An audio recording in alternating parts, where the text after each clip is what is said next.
my name is Bridget Kennedy. I'm a marketing specialist with CDFW. Part of my role is helping the R3, which is the recruit, retain, and reactivate team, who works to bring Californians more information on hunting, fishing, foraging, and shooting sports.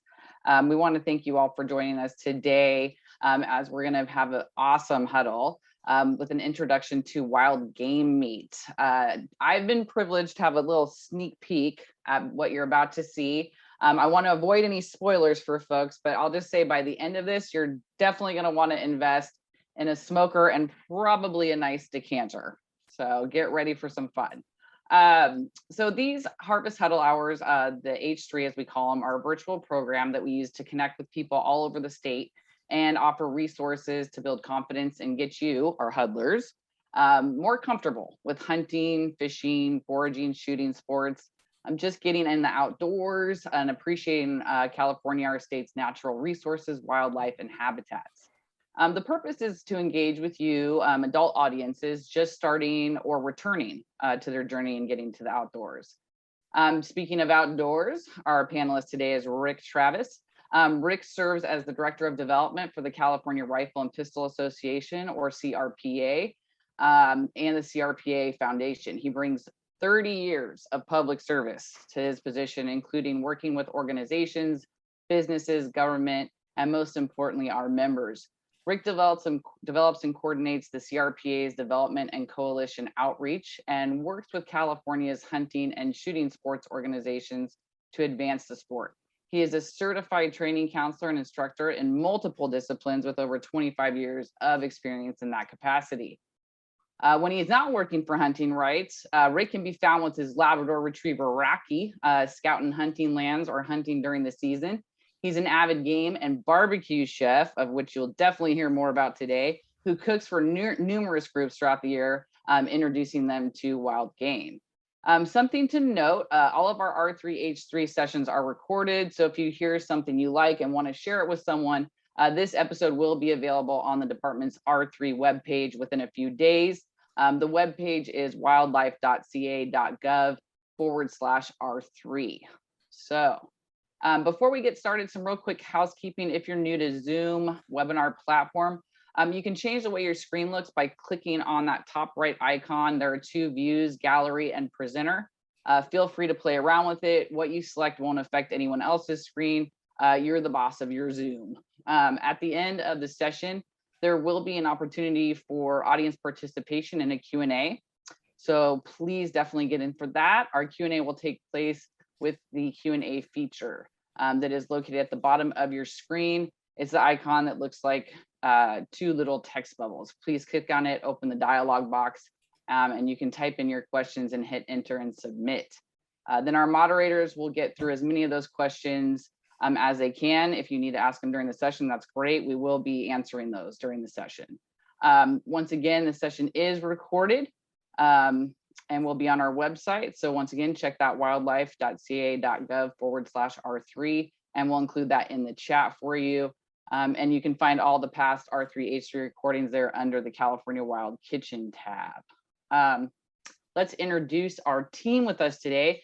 On Q&A, answering your questions and fielding them to our presenter, we have CDFW's R3 coordinator, sort of, Jen Benedict, and marketing specialist Robert Karam and Tish Palamadesi from the R3 team out of the Office of Communications, Education, and Outreach. So a big thank you to all of them for helping us today. And while we're excited to get your guys' questions there, please note that we're going to be it's going to be difficult to answer like more kind of law and regulation related questions during the Q&A, just due to differences depending on county, different species. So it's best to refer either to email us directly and we can get those answered for you, or to refer to Fish and Game code books. We do our best to answer everyone during the event, but if for some reason your question doesn't get answered, or if it's outside the scope of today's presentation, please submit your question to our email and we'll get back to you. Now for our presenter, Rick Travis. Thanks again for being here today, Rick. Take it away. All right, thank you. Welcome, everybody. So this is going to be, I call it the wild cooking game. It's a play on words, but you should have fun cooking game meat. This is something that I learned from my grandfather. We had a lot of support in our little neighborhood in Gardena, which is not a place where you hunt. It's a place where you leave to go hunting. And many of the people growing up in our neighborhood knew all about game meat because my grandfather made it a point to barbecue, smoke, and sometimes cook on a griddle before they became so popular out in his front yard during holidays like Labor Day, the 4th of July, Memorial Day, notably, and introduced people to game meat. And as a result, I think a lot of people during that time period did things like that, which made it more normalized. Today, I laugh because a lot of people think that game meat somehow is like roadkill cooking. And so this class is for those of you who've had to deal with that, to help give you some hints. For those of you who have been intimidated by wild game cooking, I hope to break those myths. And for those of you who've been doing it for a while, I hope to help you up your game. So we're gonna have some fun. And to start that off, one of my favorite hunting pieces of humor, if only that ever happened, but I just want everybody to enjoy it. So a little roadmap of where we're gonna go over the next few minutes is I'm gonna talk about some introductory stuff, kind of talk about the history of game cooking, why that's important to the conversation you have with people. A good friend of mine, many of you may know him. He has a wonderful show called Meat Eater, Steve Ranella, and I've had a couple of conversations about that. Really part of the job after you went and hunted and got food for your family is to start sharing it with friends and other people and give them not just, oh, this is a piece of elk or this is duck, but give them the history of that meat and get them involved with it. We tend to do that, if you're doing a Texas brisket, for example, people will get, especially if you're from Texas, will get into all the nitty grittiness of what types of wood were used, how the brisket was prepared, seasonings, rubs, no rubs, all those arguments. That adds to the experience. So I really want everyone here to really think about some of the things I'm going to give you are to help you add to that experience. Then we'll go into the health benefits of game meat, some basic skills, and then we'll get into the recipes and then step up a notch, some pairings. So a lot of you, well, I got a really great introduction. This is a little bit about me. I grew up in Southern California, namely Gardena, which is in the South Bay, and that's not the South Bay up north, but the South Bay in Santa Monica Bay. But I spent my summers in Sonoma on my grandparents' ranch up above Buena Vista Winery. So if you're familiar with that area, you'll kind of know where that was at.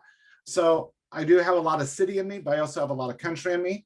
I spent 30 years in the Boy Scouts of America, 25 of that as a Scoutmaster and one of the lead instructors for that organization here in California. I've been a barbecue and game chef, both for BSA organizational things, as well as several different hunting groups up and down the state. I have a new cookbook coming out this fall. That would be a lot of fun. And I represent the hunting community. So I work with the California Hunting and Conservation Coalition of helping us all be on the same page to defend your rights so we can do these fun things. So now into the history of game cooking. I want to talk a little bit about this because how game cooking is developed here in North America and even within the United States is really interesting. So we, of course, go back to, this isn't new. You know, I hear this argument a lot in the work that I do that, well, this is some new thing you're trying to do to justify hunting. Stop. Game meat has been our primary form of protein for almost 30,000 years throughout the world. Also, the idea of backyard barbecue was born during this time because, personal note, everything was the backyard, and barbecue was the mainstay for cooking and preparing these meals. But here is a critical thing to think about. These hunters and cooks back then used the seasonal herbs that were fresh around them. We've gotten into the bad habit of everything we have to buy for herbs to go with any kind of protein that we cook is something we get out of a bottle and we shake it and put it on. Whenever possible, go get fresh herbs. You know, grow them in your garden. One of my little tricks I was going to share for you guys is I have a little barbecue deck that I have my smoker and my griddle on, and right next to it, I planted rosemary. So whenever I need rosemary, I just clip it from the bush right next to it, mist it down with the mist sprayer, and go to work with it. Long-term storage in the form of jerky is almost 10,000 years old, named in the Middle East, primarily Egypt, and a couple other cultures in that area started to perfect it. So a lot of the things that we have to this day, you can share that when you're sharing a piece of venison jerky or elk jerky with somebody and say, hey, do you know where that got its start? And a lot of them are going to tell you, like, what, 30, 40 years ago? And you go, nope, a lot longer. Share the story, and it becomes more personal to them. Here in our country, a lot of people think that Americans have always been on farm-raised food. You got to realize most farms had only one or two big pieces of livestock if they were lucky. There weren't these big farms that we see today that have literally thousands of cattle on them. So primary game for most of the colonial areas was rabbit, upland game, waterfowl, and of course fish, depending where you were. But venison and elk in New England were considered staples right there with fish. Those people that hunted back then were known as long hunters. They used primarily black powder and bows and arrows and traps. And they provide the bulk of the meat because the farms simply couldn't meet the demand of the people. And it was interesting because a lot of these people were bringing the meat into the small towns of like Boston, Philadelphia, and stuff like that to be used. And those good pieces of meat were put in restaurants. And so one of the concepts I want to break is that whole idea, especially here on the West Coast, that you tell somebody, oh, I'm going to do a venison roast on a smoker, and they're like, oh, roadkill? No, it's not roadkill. Here's what you need to realize. Game meat is really haute cuisine. And what I mean by that is if you go to the Waldorf Astoria, one of the oldest, most prestigious hotels in New York, elk medallions are at the top of their menu. The White House routinely, when it can, serves venison. And then here in California, we have the Saddle Peak restaurant, which is in Malibu. It's a game food restaurant, and some of the biggest names in Hollywood go there, along with politicians and stuff, to eat. And then one of the oldest continuously running restaurants is the Buckhorn Exchange just outside of Denver that's been doing this since 1893. And this is just a sampling of some of the prices of those meals. So we're not talking hamburgers or going, to Chick-fil-A. This is, upscale, and this is per person. This isn't for like a family of four or anything like that. So I want you to realize that when you serve these meals, you need to bring that home because that helps people connect that game is not only something that we hunt to be able to provide food for our family, but it has a value to the people of California. This is a natural resource that needs to be protected and needs to be conserved properly. And we don't need to go to the extremes on either side of that to do it.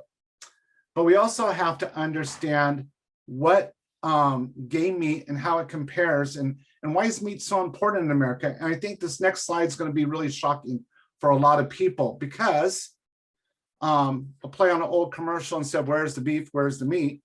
I want you to check this out. This is according to the United States Department of Agriculture. On average, the average American consumed 57.9 pounds of red meat, 51.6 pounds of pork, 14.9 pounds of fish. So it literally comes out to almost 15.2 ounces per day, time you throw the poultry in there.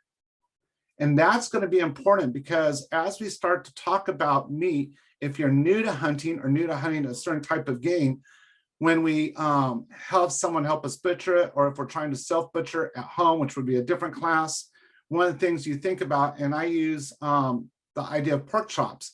My daughter, for about 4 years in high school, worked really hard to raise pigs and things like that. And we would, of course, help finance that project. And at the end of the school year, we would have the pigs slaughtered. And, you take it into the butcher and say, yeah, I want, 1 inch thick pork chops, and I'm a family of 5, so give me 6 of those. And so when I did my first wild boar, I did the same thing. Problem, farm raised with none of the additives in it, pork chop shrinks about 1/4 to 3/8 of an inch. Game meat does not shrink. It's denser. It doesn't have all the waters and fluids and additives in it. And as a result, you don't eat as much. And that's going to be important when we look in a minute. Some facts too that you may want to have. This is from also the United States Department of Agriculture.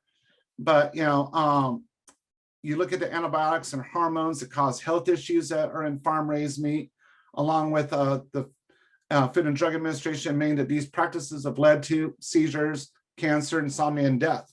And so that's why I go into now what we call game meat benefits. So what are the benefits of game meat? A lot of people, in their 20s are looking at like how I should eat for the rest of my life. A lot of people in their, the middle of their life, 30s and 40s, are trying to figure out, okay, where do I need to make adjustments? And the same thing for those of us who are older than that. So let's look at the nutritional value of these meats. Now, if you look down below at beef and pork, those are farm raised. So a 3 ounce. Now, very rarely do we see a 3 ounce hamburger patty or pork patty or anything like that, because we're Americans. As we saw earlier, we're usually going for like 8 ounces. So just look at a 3 ounce piece, has 259 calories, 18 grams of fat, and 75 grams of cholesterol. But when you go to look at, deer or elk, calories are literally almost half of that. The fat content is way, way down. Saturated fat's way down, and the cholesterol levels are way down. And if you go say, well, that's nice, but I'm more of a bird person, then look at, ground turkey, which is on the left, versus wild duck, which is on the right. And you start to see very quickly that, your carbohydrates, the amount of salt goes down, the amount of cholesterol goes down, fat goes up, but saturated fat goes down. And, your protein's pretty well balanced, but you actually get vitamin C out of duck meat. A lot of people don't realize that. So it's very, very interesting. The next thing that I want people to realize is cuts of meat. People tend to make this really complex, and it's something I want to slow down a little bit with each of you about.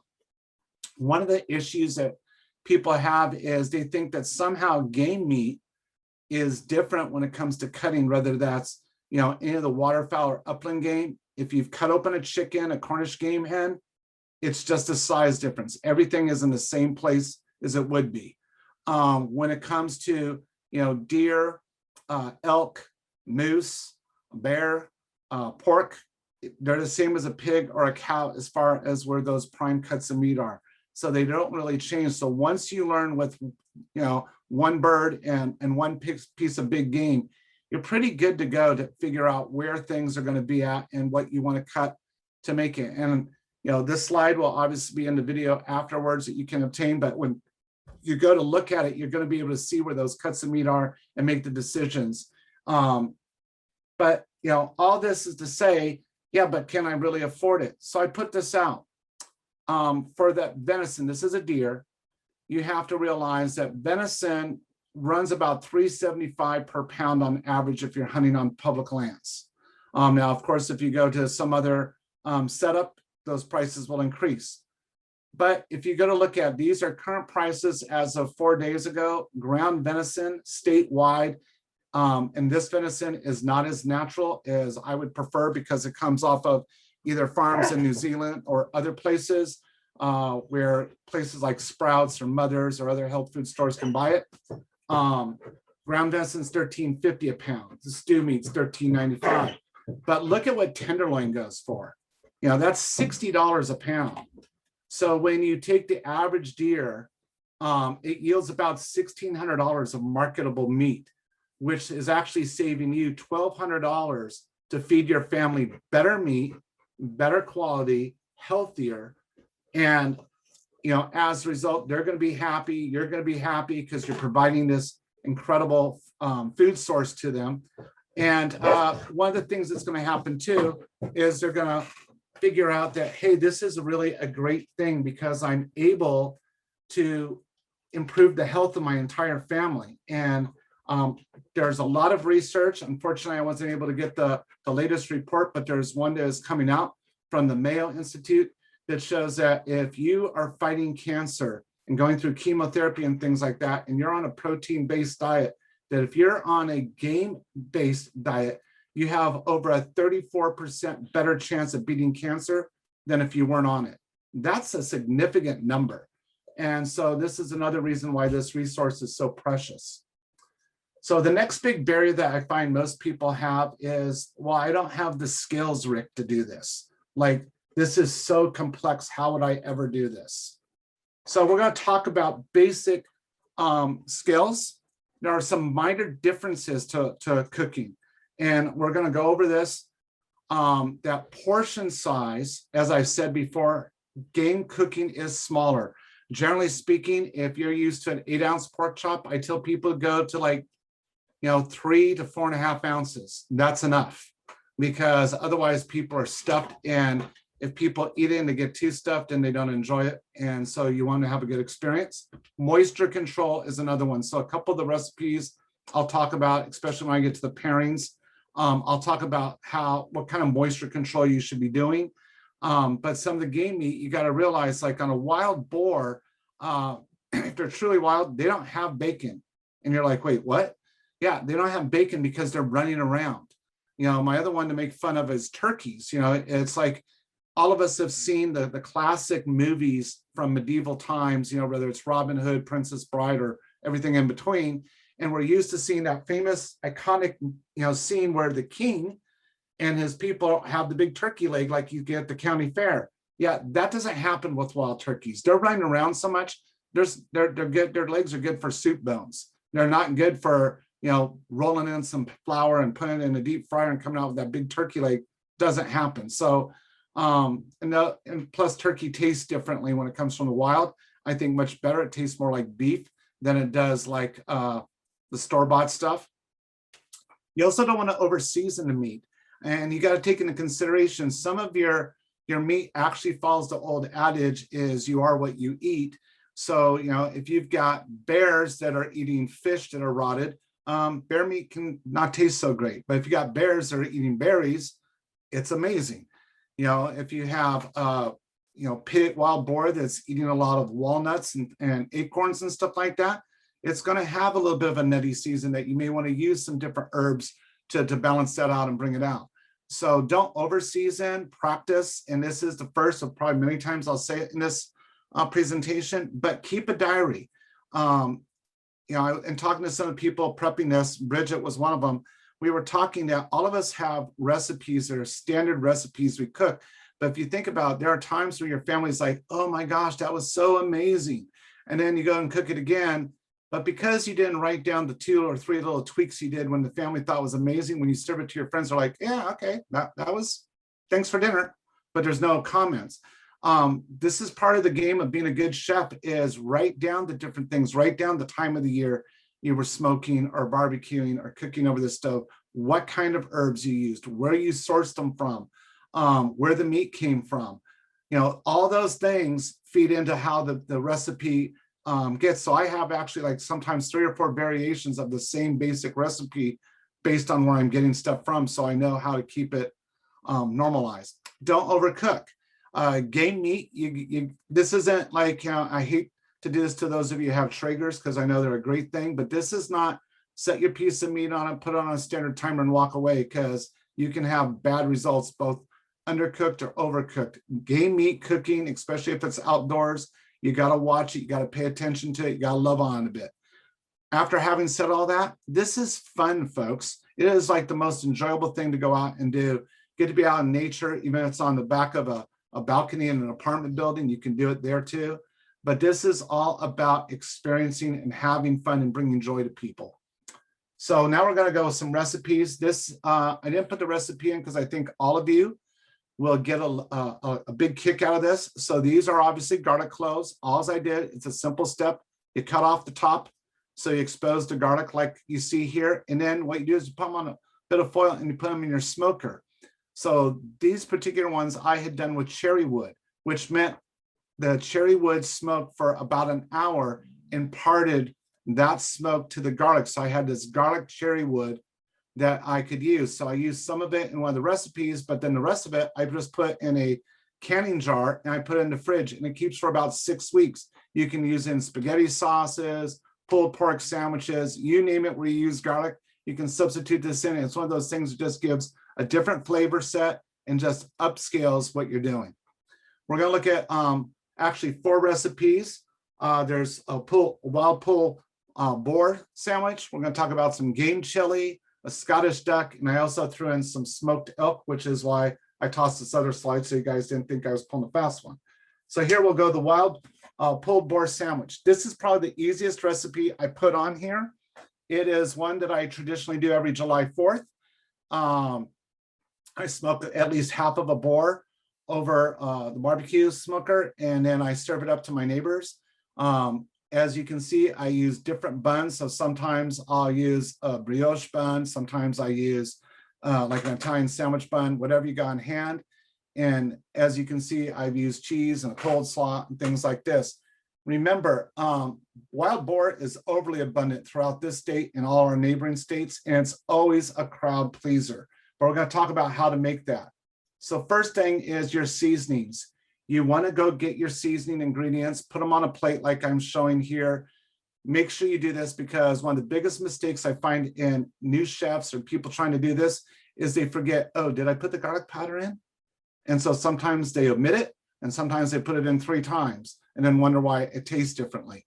And then when I talk down about the barbecue sauce in a minute, we're going to talk a little bit about that, but that's one of those things you want to put in your diary, because a lot of times you're like, yeah, I used hickory barbecue sauce. Well, which one did you use? Personally, I like to make my own. So the steps are pretty simple. You start by taking a 4-pound pork roast, cutting into 1-pound sizes. That's going to be important. And then you start with a dry rub that sets the tone for it. So I laid out the ingredients, like I said before, and I take the cores of pork and I coat the meat on all sides with that rub.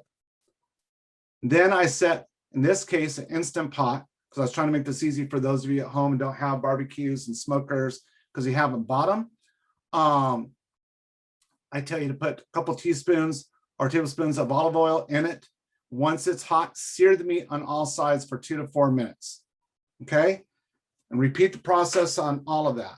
Once you're there, then you're going to put that out, add some chicken broth. I use bone broth, or if you're like me, I do a wild turkey bone broth to enhance the flavor. But again, the wild turkey bone broth imparts something a little different and special, in my opinion, to that of the chicken broth, but you can use whatever. And you scrape the bottom of the pot with a slotted wood spoon, because that helps to glaze it. Once it's there, put the Worcestershire sauce.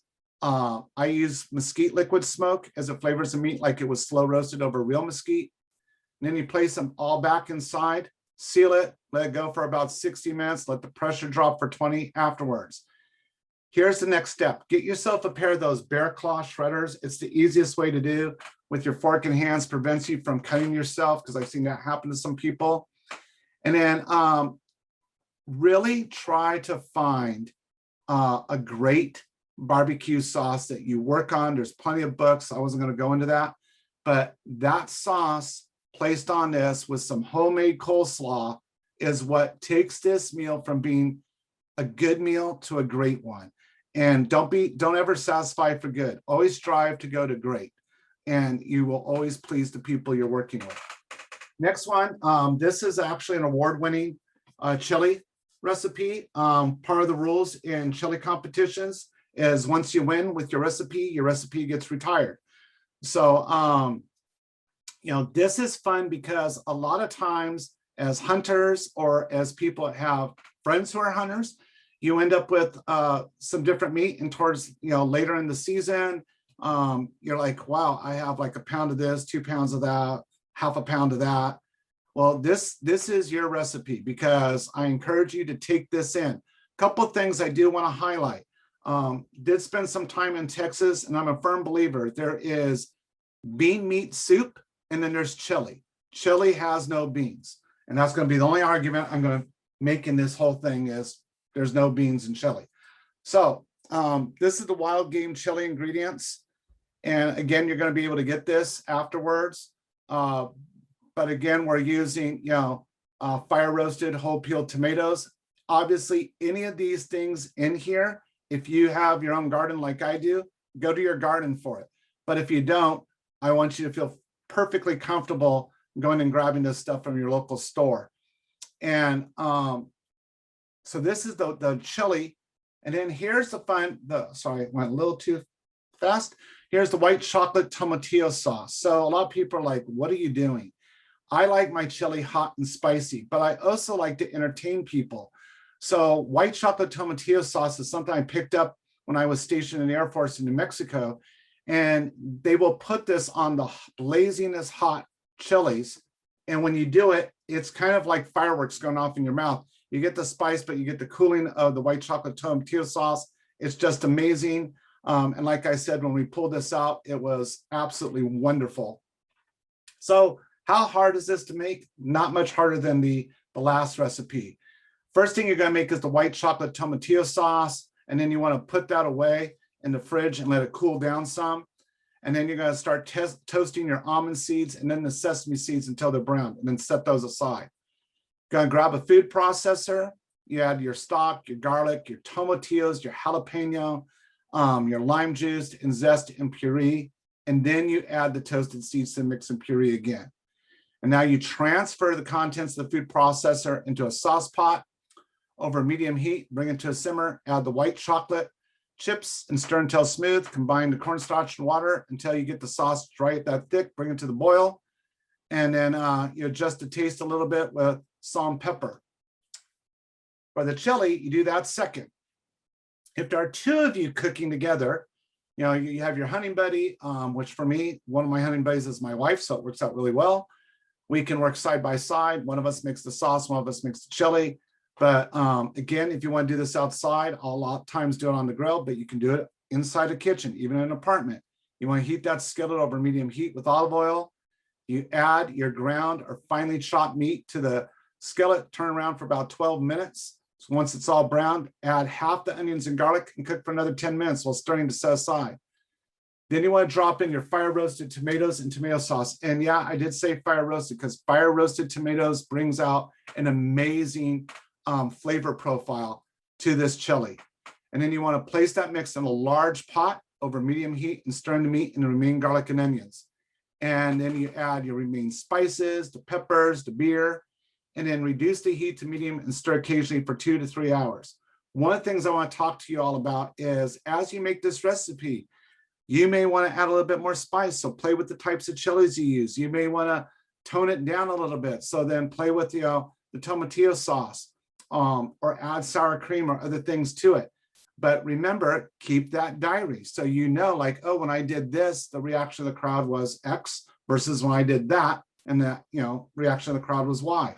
Start to learn where that is, start to get used to tasting these things, and you'll know. And eventually you'll be doing this. I rarely look at the recipe anymore because it's become second nature. And just watch the people. I mean, that's part of the fun with this recipe. Next, we're going to go into my favorite thing to do, smoking meat. So, this dish is okay for a beginning barbecue chef, but it's also a more complex cook. Elk meat smokes well, but you have to control the moisture. So again, this is something that the diary and everything. Part of the craft of real smoking barbecue, and one of the few authors I recommend doesn't have a lot of recipes in it, gang, I would tell you. But Aaron Franklin out of Austin, Texas, does a great job of explaining the impact of wood on different meats.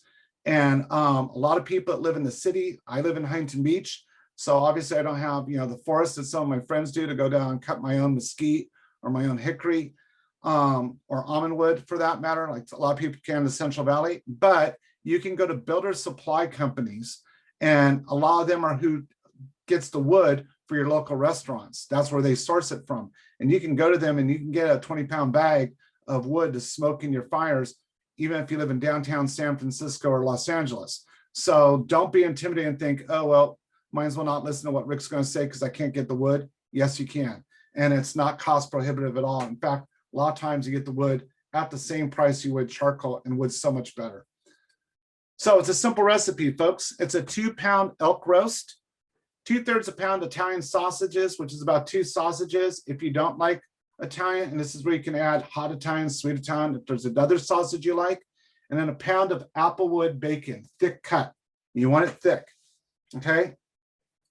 So I smoked a lean elk roast, about 2 pounds, but I know because it's lean, elk meat doesn't have a lot of fat, it's gonna dry out. So I make an incision in that roast and I butterfly the meat, which means I cut it open, and then I stuff it with the 2 sausages. And like I said, you can change out the sausage, but this again is something you want to put in that diary because it's going to help you learn the profile of, oh, when I did this elk roast, I used this Italian sausage from this supplier versus the next one that you do and the next one. And you start to see what the differences are. Then I wrap that roast after I put it back together. I usually use toothpicks to hold it together. And then I wrap the roast with applewood bacon to add moisture from the outside. So if you think about the elk meat is getting moisturized in and out. And then as you can see, you're going to be checking on it. And once that internal temperature reaches about 140, let it rest for 10. Again, the hint, keep a journal. Get to know your smoker before your first big event. Make sure it's seasoned if you're gone buying a new one, as was suggested by Bridget. Source out the wood. And there's a ton of so-called rub products that people waste their money on. Remember, when you're smoking meat, salt and pepper is all you ever really need. The flavor comes from the smoke of the wood, not the rub, if you're doing this right. Next, this is kind of my hoity-toity, as a friend of mine likes to call it, recipe. It's Scottish duck with orange marmalade sauce. It's a popular recipe that's done in Scotland. And you can substitute the orange marmalade, but I did tell you you can get it from Amazon and World Market. But you just want to take, 2 wild mallards. If you don't have access to wild mallards and you're like, I really want to try this, you can get a 5 to 6 pound duck, do it as well. Orange juice, you can use a dry red wine or a cup of Merlot. I usually go with the Merlot to let you guys know. But the steps are pretty simple. You're gonna preheat your oven. Again, this is all done in the house, so you don't have to worry if you don't have barbecues and things like that. You're gonna spray your roasting pan and rack with vegetable cooking spray. You're gonna go through all these steps. And then you're gonna roast your duck for 2 hours. And while the duck is resting, you're gonna prepare your orange marmalade sauce in a small saucepan, and then you're gonna pour that over. Now in the picture, and I'm going to go back to that. Sometimes things happen. So I did that over a white rice that I got in Sacramento, and it was wonderful.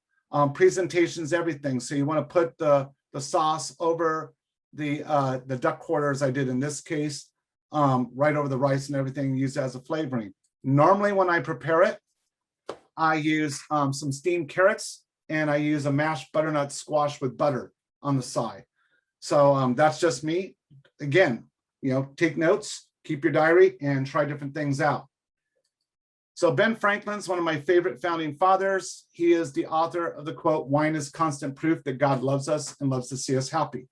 So on that note, no pun intended, I'm going to go to pairings. This is where you can really kick it up a notch. We're all adults. So can you use other wines? Yes. Am I a professional sommelier? No. Have I had a lot of experience doing this? Yep. And do I have a lot of friends? Yeah. And did I grow up and learn a lot about wine as a kid? Sure did. So venison and Pinot Noir go well. In this recipe up there, you can see we've got some crushed garlic and asparagus that were grilled over the venison. And then we've got a nice little sauce. That sauce happens to be a fig balsamic vinegar that I run over the top of it with the Pinot Noir. And so that always, you can't go wrong with Pinot with that. Elk, as I said before, is lean. So a good Bordeaux goes with it. And as you notice, this is an elk tenderloin that I did. And I placed it with some, basil leaves and strawberries and a little bit of lettuce on the side. I've also put some walnuts in there just to help with the flavor profile and make it fun. Duck. Duck's amazing to me because it's got that perfect fat. It's tender. And so it lends itself to a really good Syrah. And the two just make a wonderful carnival in your mouth when you're tasting it.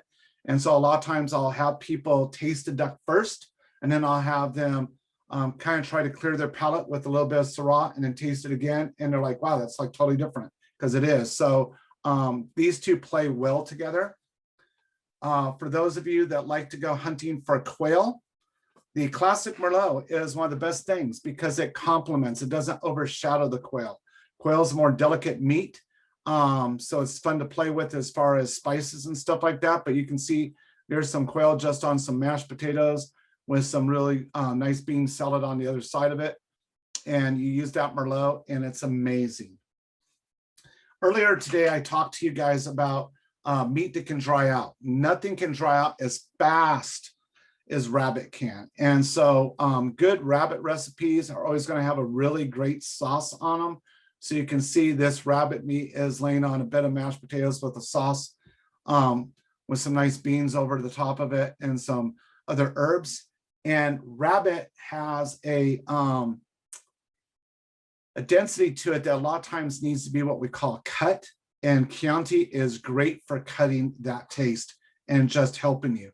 So if you're like, well, I can't find Chianti, it's also called in the United States Sangiovese.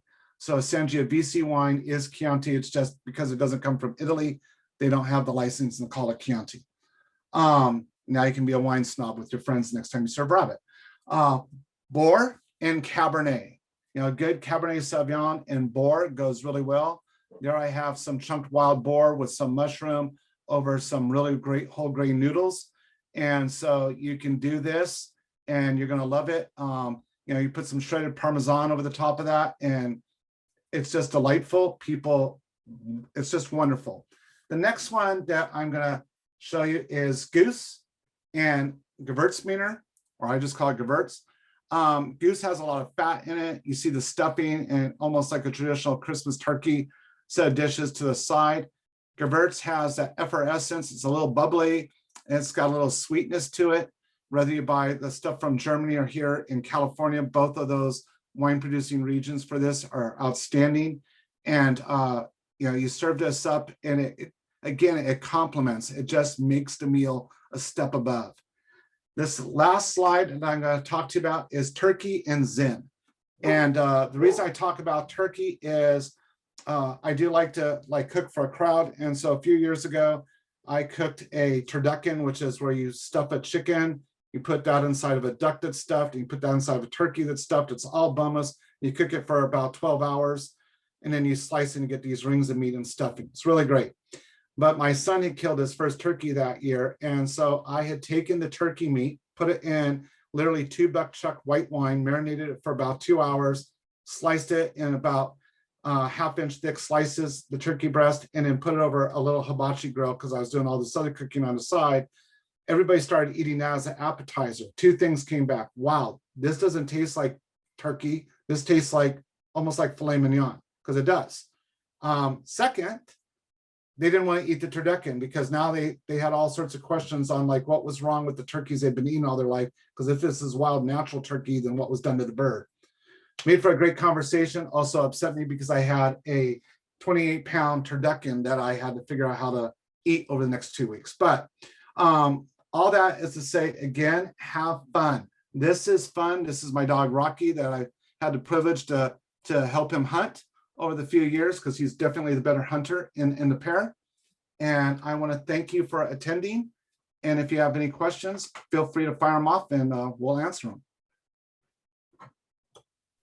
All right. Thanks, Rick, so much. That was amazing. I can't believe the benefits. You know, I didn't know nutritional value too of all the game meats. Elk is one of my favorites for sure. And then just knowing that it's actually good for my health and my waistline makes me love it even more. So I'm really excited. Thanks for sharing that. We did get some really good questions coming in for you. So I'm going to go ahead and start firing those off for you.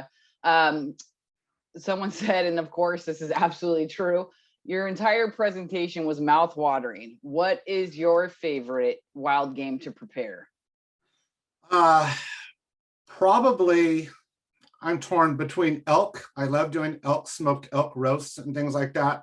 But, you know, most of the winter I am known for showing up at work and other places with game chili because it's easy to move from one location to another.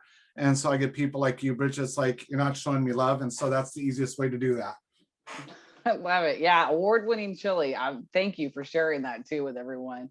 What are your thoughts about, and this was a really interesting question to me too, what are your thoughts about using game meat and non-game meat in the same recipe? Is that like a faux pas? Is that a no-no, or is it okay?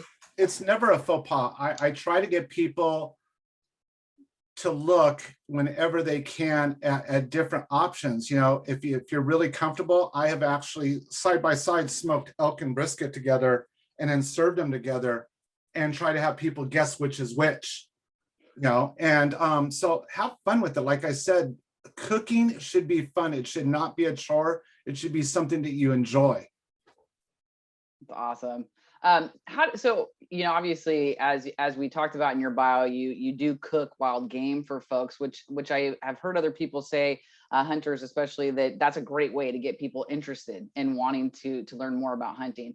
So how do you go about introducing them to the wild game? Do you invite them over for dinner and then like trick them into eating it and then telling them later? Do you have any stories of how you got kind of a non-gamer to try wild game? So I got actually somebody about 5 years ago who was very anti-hunting, anti-meat. And like I said, on the 4th of July, I generally speaking on Santa Maria Grill will smoke and make the pulled boar sandwiches. And so, we start the coals about 4 o'clock in the morning on that big smoker. And so about 8 o'clock, this lady, we'll just call her Julie. I'm not her real name, but she came by and she was like, "Oh, what you doing?" I said, "Oh, getting ready to smoke some stuff." And she was like, "Fine." But this lady, for people that are older and remember like the nosy neighbor, Gladys Kravitz from the old Bewitched series, she's definitely that person in our neighborhood. And so she comes by about 10 o'clock in the morning. And by that point, I have meat on the rack. And she's like, "What is it?" I said, "It's pig." And she goes, "How'd you get it?" I'm not an idiot. So I said, "Oh, I harvested it," because I thought I just didn't want to get into the whole argument on the 4th of July. She's like, "Oh, okay." Well, then like 20 minutes later, her husband comes by. "What do you mean by you harvested it?" And the fireman across the street, of course, blurts out, "He hunted it." So that became a thing. And about 3 o'clock, when I started doing the pulled pork sandwiches for the fire guys across the way, and we have a couple cops down the street, her husband came up and said, "Could I have a sandwich?" And I said, "Sure." He got about 4 houses down. She came back, said, "Could I have one?" I said, "Sure." Thinking, how's this going to turn out? And this lady has turned people in. She comes to my house 4 days later. She knocks on the door, and I'm thinking, great, I'm going to get nailed for serving food without a license or something. And she designs t-shirts, and she designed a shirt that had a turkey, a pig, and a deer on it. It said, "Hunting tastes good." And then we got to have a conversation because she wanted me to cook for some friends. I said, "Sure." And she goes, "And I want to buy some meat from you." I said, "I can't do that. That's illegal." And she's like, "Well, who would come up with a stupid law like that?" Which led to another conversation. And so not only did she turn her ways, and she's become very pro hunting. Her husband now hunts and is a licensed hunter, but about 6 of the 12 people that she had me cook a barbecue for also have become hunters. So it's just be real. That's amazing. Yes, I've heard that. That's a big success, is just, cooking for folks really makes that difference in them wanting to go out and learn more about hunting. That's a great story. Thanks for sharing that. So you talked about smoking in that story. So someone said, "Smoking sometimes makes my meat mushy or pasty." Do you know why and how to fix that? Yes, sometimes it's because it's been thawed for too long. One of the things, or it's too fresh. So one of the things that I try to tell people, it's my own little secret. I'm known for having really good, even store-bought tender steaks. I never buy fresh steaks at the store. I always go to the end cap of the aisle where they have the clearance marked down, because I think this is funny. And I want everybody to think about this. We look at that and we go, "Oh, but it's kind of browning, Rick." Yeah, because when you go to a high society type steakhouse and you walk in, all that meat hanging up is brown. It's been slowly, melting, so to speak. And you pay for that steak like $100 instead of, the $20 for the steak at the grocery store. So when I can get the $100 steak for $5 at the grocery store, I'm all in. It's the same thing. You have to kind of age your meat. So a lot of times before I do a smoke, I'll bring like that 2-pound elk roast. I'll put it in the fridge and I'll let it sit there for like the first 4 days before the smoke. And then the last 3, I let it sit there with the outside seasoning on. And then I take it into the smoker. It tends to hold better, but that also requires me planning out what I'm going to do. That's a great tip. Thanks, Rick. And a great way to save money too. And I'm not going to lie, I didn't know that. I'm the one that's like, "Oh, I don't want this stuff that's, I'm looking for the freshest expiration date." So that's good to know. Thank you. Well, I think it's funny because, it's like you go to a Whole Foods is a great place to look at this. You'll see their fresh steaks and the price. And then they always have a couple of chunks that they're aging. And it'd be like 45 days it's aged. And I always look at people, we're like, "Oh, I think this is 3 days old. That's probably not good." Well, what's that? That's true. That's totally true. And you brought up the great pairings. And so someone had asked, when pairing like wine with meat, how do you know what to pick without knowing maybe what wine, like the kind of wine tastes like first? Like, you know, someone joked, like, I just picked the prettiest label, but I'm learning that's probably not the right approach. Yeah, so there's a couple ways to do it. You know, a lot of wine stores, like I know Total Wine does this, they charge you, I think it's a penny now. It's just, I think, the way you get around the law. But they have wine tastings and you can talk to them. There's classes that you can take at places like that to learn the differences in, say, like cabs or pinots. Part of this is experimentation. It goes back to you know, testing things out and asking people and networking with other hunters and game chefs. You know, you have the ability to call me and I'll be willing to tell you, hey, this is what I used and this is why. But you also have to figure out what you and your family's flavor profiles are too, because we tend to hang out with people that have similar tastes. Right. Definitely. So there was someone from Southern California who wanted to know, where's the best place to start hunting game in Southern California? So, you know, this is one of the things I tell people to do. A lot of us drive, sometimes compared to the rest of the country, insane distances. So, you know, when I drive south through like San Diego, the Inland Empire, a lot of times I'll leave earlier in the morning. I'll stop by a coffee shop and get one of those carafes of coffee and some extra cups. And then as I start driving by, a lot of times you'll see farmers, ranch hands, you know, ag workers out in the field, and I'll stop and give them a free cup of coffee, start a relationship and say, hey, do you have problems with like wild boar on your property? And that's where I picked up several areas where I can go and I don't have to pay. You start a relationship. There's a lot of public lands that you can talk to game wardens about. Game wardens have always been helpful with me to say, hey, there's this area, this area. Don't expect them to always give you a sweet spot, but they're at least going to point you in the right place and right direction. And a lot of it, again, is, you know, join a local group, there's plenty of local clubs here in Southern California, Central California, Northern California. And a lot of those people are looking to pass that knowledge on. Awesome. Thanks so much. Someone asked too that deer meat they find is dry when cooked as like a steak. So is there any suggestions that you have for that? Yeah, again, so let's get away from deer meat being dry, because it can be, but it also has to do with, you know, there's certain cuts of beef that can be dry or be tough. And a lot of that comes down to, you know, number one, how the meat was cut. Is it cut cross grain or was it cut with the grain? If it's with the grain, it's always going to be tougher than if it's cross grain cut. And then the other thing to look at is marinating. I mean, for some reason, we have this concept. I think it's largely because we watch cooking shows on TV and we just see meat being flipped out of the refrigerator on. But what you don't see is like a Gordon Ramsay, for example. I listened to him at a conference and he said most of the meat has been marinated for at least a day or two before he flips it out on the TV. But what you see is it just comes out of the fridge and gets on there. And I would say that's very true of deer meat. You know, a couple of little tricks that I'll give you that I do is obviously when you're cutting up your meat at home, or you first bring it home from the butcher and getting ready to put in the freezer, you have to make some decisions. And so one of the decisions I've made over the past few years is I have a food sealer, and I literally have all the meat stacked up, ready to be packaged. But then I also have all my marinades laid out, which I usually make 2 or 3 days before the hunt. It's not going to hurt them to sit in the fridge. Yeah, my wife doesn't have any room, but we deal with it. And then what I do is I put the appropriate amount of marinade at the back of the bag. Then I put the meat in, and then I seal it. And what it does is it pulls that fluid into the meat, so that as the meat is frozen, it obviously expands with that fluid in it. So that fluid gets to be part of the meat. And then when I bring it out to cook it, it's well marinated and it's throughout the meat and it stays tender and moist. Oh, that's awesome. All right, we got some more questions. Rick, are you okay with Sure. answering them? Yeah, I'm good. All right, awesome. So someone asked, why do some wild birds taste like liver, and why are snow geese regarded as sky carp? I can't comment on the snow geese because honestly, I've never hunted snow geese. So I won't say anything that's going to offend anybody on those. But as far as some of the birds, it has to do with what they've been eating. You know, and some of that you have control by where you hunt, and some of it you don't.